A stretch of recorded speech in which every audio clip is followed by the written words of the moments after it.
Hey YouTube, Devin here with Comics and Stuff. Welcome back. Happy Friday. Hope everybody is doing okay. I know I am. I got this little guy hanging out with me. He didn't want to take a nap, so I decided to just bring him with. In any case, so this is going to be a video on quiet comic book companies. Now this video falls into my Comic Histories playlist, where I've historically done videos on other comic book publishing companies from the Golden Age all the way, taking their history all the way up through as far as, the early to late 2010s. So, I mean, a lot of these companies have gotten individual videos because they've had such a large impact on comic book history alone. But there are a ton of other smaller publishing companies that didn't necessarily have a large impact, but did produce a lot of comic books that have created, classic covers or rare books, or just, I think, are worth a mention. So this is a list of the smaller publishing companies that just have a few special things about them that I just wanted to mention and talk about. So they didn't make a huge splash, but they were important nonetheless, is kind of the idea here. Now, the first company I want to talk about was Novelty Press, which was founded in 1940. What they're known for are Target Comics, Blue Bolt Comics, and the character Blue Bolt, which was created by Joe Simon. And the Blue Bolt Comics #2 was actually the first time that Joe Simon worked with Jack Kirby. Blue Bolt Comics #105 is actually also one of the rarest and most expensive sci-fi covers out there. It's a beautiful, beautiful cover.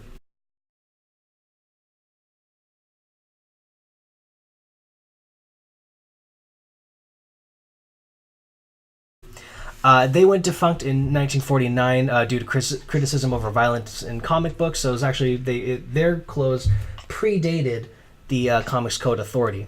After closing, though, they did sell all of their assets to one of the Golden Age greats, L.B. Cole, who started Star Publications. So now that moves us into Star Publications. So that was founded in 1949, and they were known for being founded by L.B. Cole, and they were also known for featuring a lot of the Golden Age great artists such as Joe Kubert, Frank Frazetta, Wally Wood, Pat Masuli, and more. They went defunct in 1955 because of the Comics Code Authority and the death of their publisher, which his name was Gerhard Kramer.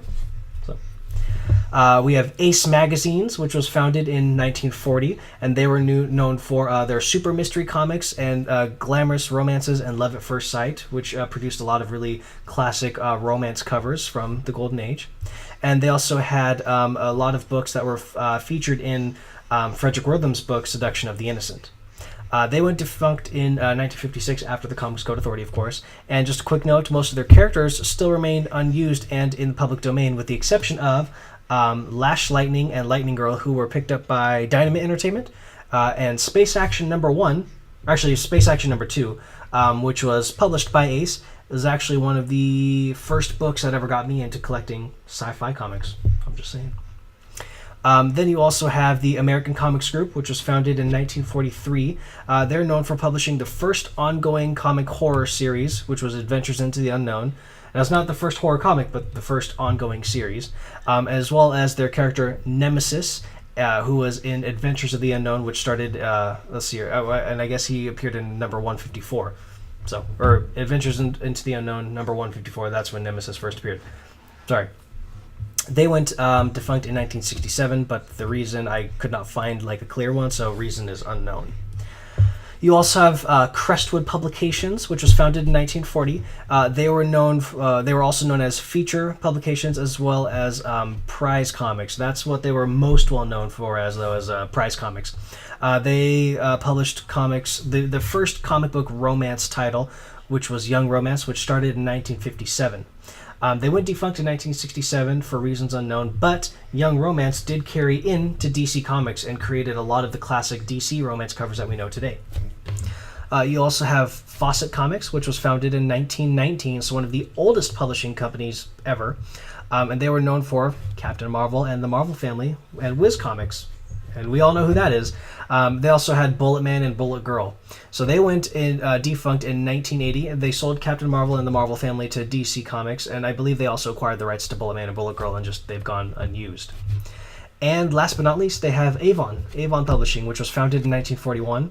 They were known for spawning a lot of classic covers, classic covers in comics such as Eerie and Slave Girl comics. And they are still actively working as a publisher, but they publish romance novels, like written prose novels, as opposed to comic books. So they never closed. They're still in business. And that is my list of quiet comic book publishing companies. If I missed one, please let everybody know in the comments below. If you like this list, give it a thumbs up. Make sure you like and subscribe. And that's really it. So make sure you guys follow the Instagram, the Facebook, the Twitter. Support the channel. Check out the Redbubble channel or page, and buy yourself a T-shirt. But that's really it. So he fell asleep. From me and this one, thank you, and we'll see you all next Friday.